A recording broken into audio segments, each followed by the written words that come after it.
ഇന്ന് നമ്മൾ ചെയ്യുന്നത് റിക്വസ്റ്റഡ് ആയിട്ടുള്ള സാരി ഡിസൈനിങ് വീഡിയോ ആണ്. അപ്പോൾ ഇത് ചോദിച്ചത് എൻ്റെ ഫ്രണ്ടും ചാനലിൻ്റെ കട്ട സപ്പോർട്ടറുമായ പ്രിയങ്കയാണ് കേട്ടോ. പ്രിയങ്കയ്ക്ക് വേണ്ടിയാണ് ഞാൻ ഈ ഡിസൈൻ ചെയ്യുന്നത്. അപ്പോൾ ഇതൊക്കെയാണ് കേട്ടോ ഞാൻ എടുത്തേക്കുന്ന മെറ്റീരിയൽസ്.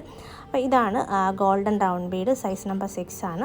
6ഓ 5ഓ എടുക്കാം, ഏത് വേണമെങ്കിലും ബീഡ് എടുക്കാം. അതുപോലെ തന്നെ റിയൽ മിറേഴ്സാണ് ഞാനിവിടെ എടുത്തേക്കുന്നത്. റിയൽ മിറേഴ്സോ പ്ലാസ്റ്റിക് മിറേഴ്സോ നിങ്ങൾക്ക് എടുക്കാം. അപ്പോൾ ഇതാണ് കേട്ടോ പ്ലാസ്റ്റിക് മിറേഴ്സ്. ഇത് യൂസ് ചെയ്യുവാണെങ്കിൽ നമ്മുടെ സാരിക്ക് വെയിറ്റ് കുറവായിരിക്കും. റിയൽ മിറേഴ്സ് ആണെങ്കിൽ കുറച്ചും കൂടെ വെയിറ്റ് ആയിരിക്കും കേട്ടോ. ഇത് റൗണ്ട് മിറേഴ്സാണ്. അതും ഇതുപോലെ പ്ലാസ്റ്റിക്കോ റിയലോ എടുക്കാം. പിന്നെ നമുക്ക് പല കളർ ഷെയ്ഡിലുള്ള ത്രെഡാണ് വേണ്ടത്. ഇതിന് പകരം സിൽക്ക് ത്രെഡ് വേണമെങ്കിൽ അത് യൂസ് ചെയ്യാം, അല്ലെങ്കിൽ ആങ്കർ ത്രെഡ് യൂസ് ചെയ്യാം. നമ്മൾ വർക്ക് ചെയ്യുന്നത് ചെസ്റ്റ് പോർഷനിലും അതുപോലെ പല്ലുവിലുമാണ്. അപ്പോൾ ഞാൻ സാരിയുടെ ചെസ്റ്റ് പോർഷൻ ഇതുപോലെ ഒരു റഫ് ക്ലോത്തിലേക്ക് അറ്റാച്ച് ചെയ്തിട്ടുണ്ട്. അപ്പോൾ ഇതിങ്ങനെ ചെയ്ത് നമുക്ക് എളുപ്പത്തിൽ വർക്ക് ചെയ്യാൻ വേണ്ടിയാണ് കേട്ടോ. ഇനി ഞാൻ ഇതുപോലെ ഒരു ലൈൻ വരച്ച് കൊടുക്കുവാണ്. ഇനി നമുക്ക് ആ ലൈനിൻ്റെ ഈ ഒരു പോർഷനിൽ നിന്ന് ഇങ്ങോട്ട് നമുക്കൊരു 6 ഇഞ്ച് അല്ലെങ്കിൽ 7 ഇഞ്ച് ഇതുപോലെ ഒന്ന് മാർക്ക് ചെയ്യാം. എന്നിട്ട് നമുക്കതൊന്ന് സെമി സർക്കിളായിട്ട് വരച്ചെടുക്കാം. അപ്പോൾ അതിനുവേണ്ടി നമുക്ക് വേണമെങ്കിൽ എംബ്രോയ്ഡറി ഹൂപ്പ് യൂസ് ചെയ്യാം. അതും അല്ലെങ്കിൽ പ്ലേറ്റ് ഇല്ലേ, നമ്മൾ ഭക്ഷണം കഴിക്കുന്ന പ്ലേറ്റ്, അതാണെങ്കിൽ യൂസ് ചെയ്യാം. ഇപ്പോൾ ഞാനിവിടെ ഹൂപ്പാണ് കേട്ടോ എടുത്തേക്കുന്നത്. എന്നിട്ട് ഇതൊരു സെമി സർക്കിൾ ഷേപ്പ് ഒന്ന് വരച്ചെടുക്കുവാണ്. നമ്മളിപ്പോൾ വരച്ച ആ സെമി സർക്കിൾ ഷേപ്പിൻ്റെ ബോർഡറിലൂടെയാണ് കേട്ടോ ഞാൻ ആദ്യം ബീഡ് വർക്ക് ചെയ്ത് കൊടുക്കുന്നത്. അപ്പോൾ ഗോൾഡൻ റൗണ്ട് ബീഡ് ഇതുപോലെ ബാക്ക് സ്റ്റിച്ചിൻ്റെ പോലെ തന്നെ നമ്മളിവിടെ സ്റ്റിച്ച് ചെയ്ത് കൊടുക്കുകയാണ്. അതുപോലെ നീഡിലെടുത്തേക്കുന്നത് നീഡിൽ നമ്പർ 12 ആണ്. അപ്പോൾ ഞാൻ ബിഗിനേഴ്സിന് വേണ്ടിയാണ് പിന്നെ ഈ നീഡിലിൻ്റെ കാര്യം പറയുന്നത് കേട്ടോ. സീക്വൻസ് വർക്ക്, ബീഡ് വർക്ക് അങ്ങനെയുള്ളതിനെല്ലാം നമ്മൾ യൂസ് ചെയ്യുന്ന നീഡിൽ നമ്പർ 12 ആണ്. അപ്പോൾ ആദ്യം ബോർഡറിലൂടെ നമുക്ക് ഇതുപോലെ ഒന്ന് സ്റ്റിച്ച് ചെയ്തെടുക്കാം. ഈ വർക്ക് അത്ര സിമ്പിളായിട്ടുള്ള വർക്കൊന്നും അല്ല കേട്ടോ, നല്ല ഹെവി ആയിട്ടുള്ള വർക്കാണ്. അതുപോലെ നല്ല ടൈം സ്പെൻഡ് ചെയ്താലേ നമുക്ക് ഈ വർക്ക് ചെയ്തെടുക്കാനായിട്ട് പറ്റുള്ളൂ. ഏകദേശം ഞാൻ ഒരാഴ്ചയോളം എടുത്തിട്ടുണ്ട് ഈ വർക്കൊന്ന് ചെയ്യാനായിട്ട്. അപ്പം നിങ്ങളും ചെയ്യുമ്പോൾ പതുക്കെ തന്നെ ചെയ്യുക. ഫാസ്റ്റായിട്ട് ചെയ്ത് കഴിഞ്ഞാൽ ചിലപ്പോൾ ആ സാരിയുടെ ലുക്ക് തന്നെ മാറിപ്പോകും കേട്ടോ. അപ്പം സ്ലോ ആയിട്ട് ചെയ്യുമ്പോഴാണ് ആ പെർഫെക്ഷൻ വരുള്ളൂ. ഈ സാരിയുടെ വർക്ക് കംപ്ലീറ്റ് ചെയ്ത് കഴിയുമ്പം സൂപ്പർ ലുക്കാണ് കേട്ടോ. നമ്മൾ പാർട്ടിക്കൊക്കെ പോകാനായിട്ട് വലിയ കോസ്റ്റൊന്നും ഇല്ലാതെ തന്നെ നമുക്ക് തന്നെ നമ്മുടെ സാരി ചെയ്തെടുക്കാൻ പറ്റും.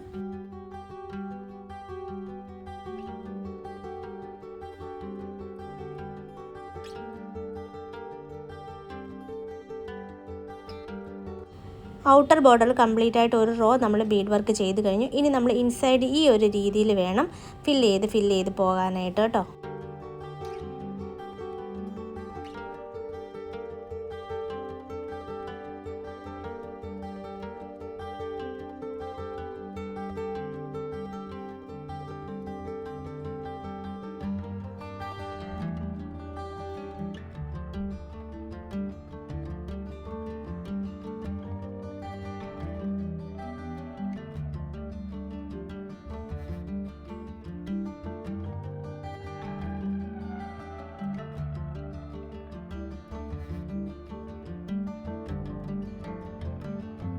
ഞാനിവിടെ ഗോൾഡൻ റൗണ്ട് ബീഡ് വെച്ചിട്ടുണ്ട്. ഇതേപോലെ തന്നെ നമ്മൾ ഇൻസൈഡും ഫില്ല് ചെയ്തെടുക്കണം. അപ്പോൾ നമ്മൾ ആ വരച്ചെടുത്ത അത്രയും പോർഷനിലും ഗോൾഡൻ റൗണ്ട് ബീഡ് തന്നെയാണ് കേട്ടോ വരേണ്ടത്. ഇനി ആ ബീഡ്സിൻ്റെ താഴെയായിട്ട് നമുക്ക് റൗണ്ട് മിറേഴ്സ് ഒട്ടിച്ച് കൊടുക്കണം. അപ്പോൾ അതിനുവേണ്ടി ഞാനിവിടെ ഫാബ്രിക് ഗ്ലൂ വെച്ചിട്ട് ഇതുപോലെ ഗ്ലൂ അപ്ലൈ ചെയ്ത് കൊടുക്കുകയാണ്. ഇനി അതിൻ്റെ മുകളിൽ നമുക്ക് മിറേഴ്സും കൂടെ ഒട്ടിച്ച് കൊടുക്കാം.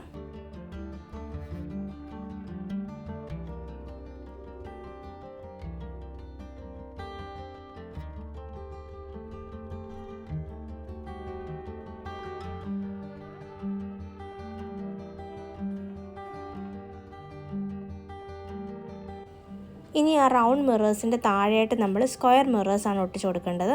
അപ്പോൾ അവിടെയും നമ്മൾ ഇതുപോലെ ഗ്ലൂ അപ്ലൈ ചെയ്തിട്ട് മിറേഴ്സ് ഒട്ടിച്ച് കൊടുക്കാം.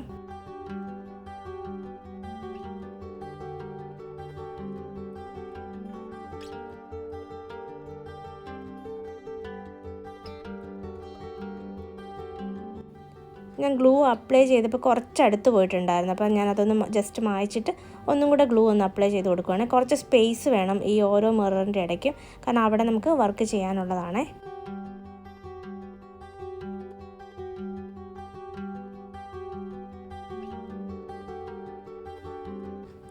ഇനി തേർഡ് റോയിൽ നമ്മൾ റൗണ്ട് മിറേഴ്സ് തന്നെയാണ് വെച്ച് കൊടുക്കേണ്ടത്. അപ്പോൾ ഇടയ്ക്ക് മാത്രം സ്ക്വയർ മിറേഴ്സ്, ബാക്കി രണ്ട് വശത്തും റൗണ്ട് മിറേഴ്സാണ് വരേണ്ടത്.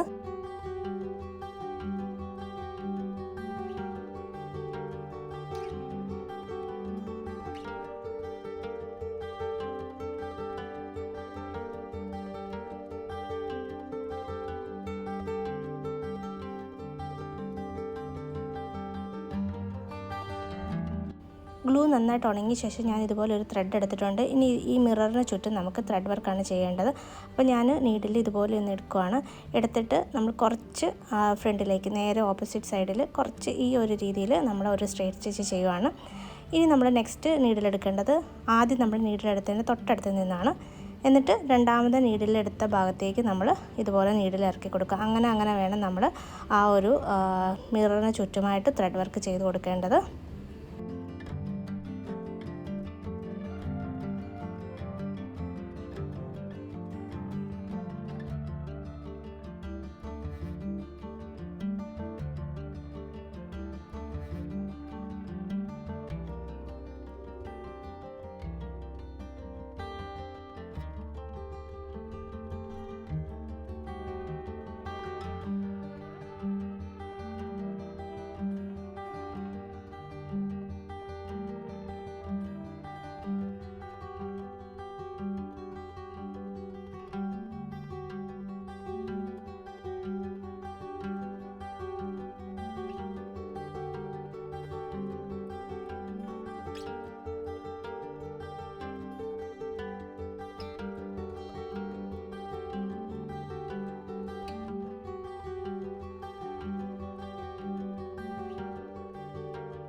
ത്രെഡിൻ്റെ കളർ മാറ്റി വേണം നമ്മൾ ഓരോ മിററും ചെയ്യാനായിട്ട് കേട്ടോ. അപ്പോൾ അങ്ങനെ ചെയ്യുമ്പോഴാണ് ആ ഒരു കളർഫുൾ ലുക്ക് വരിക.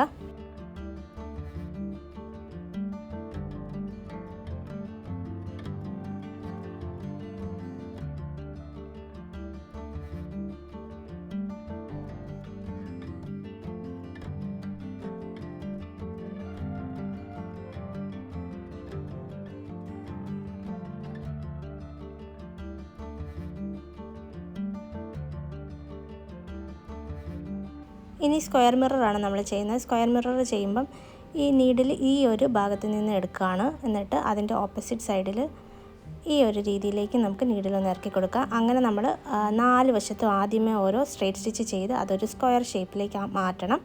എന്നിട്ട് വേണം ബാക്കി നമ്മൾ ത്രെഡ് വർക്ക് ചെയ്ത് കൊടുക്കാനായിട്ട്.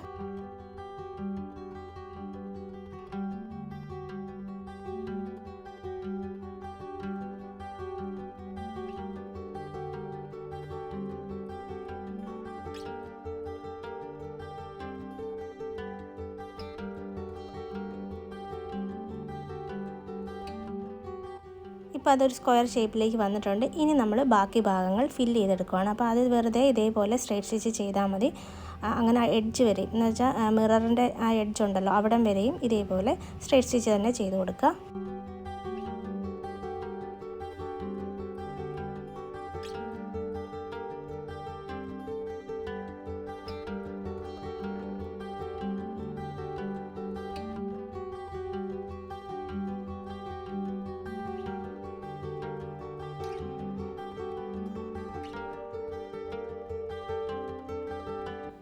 സ്ക്വയർ മിറേഴ്സ് നമ്മൾ ഇതേപോലെ തന്നെ പല കളറുള്ള ത്രെഡ് വെച്ചിട്ട് ഫില്ല് ചെയ്ത് കൊടുക്കണം. സ്ക്വയർ മിററല്ല ഈ ഒരു രീതിയിൽ തന്നെ സ്റ്റിച്ച് ചെയ്ത് കൊടുക്കുക.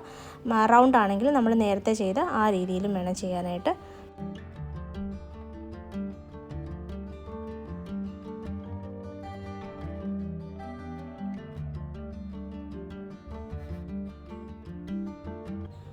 സാരിയുടെ ഫൈനൽ ലുക്ക് വരുന്നത് ഇതുപോലെയാണ്. അപ്പം പാർട്ടിക്ക് പോകാൻ എല്ലാവരും സ്വന്തമായിട്ട് തന്നെ ഡിസൈൻ ചെയ്ത് നോക്കുക. എളുപ്പമൊന്നുമല്ല, പക്ഷേ നല്ല ഭംഗിയായിരിക്കും ചെയ്ത് കഴിയുമ്പോഴത്തേക്ക്. അപ്പോൾ അടുത്ത വീഡിയോയിലൂടെ കാണാം. ബൈ.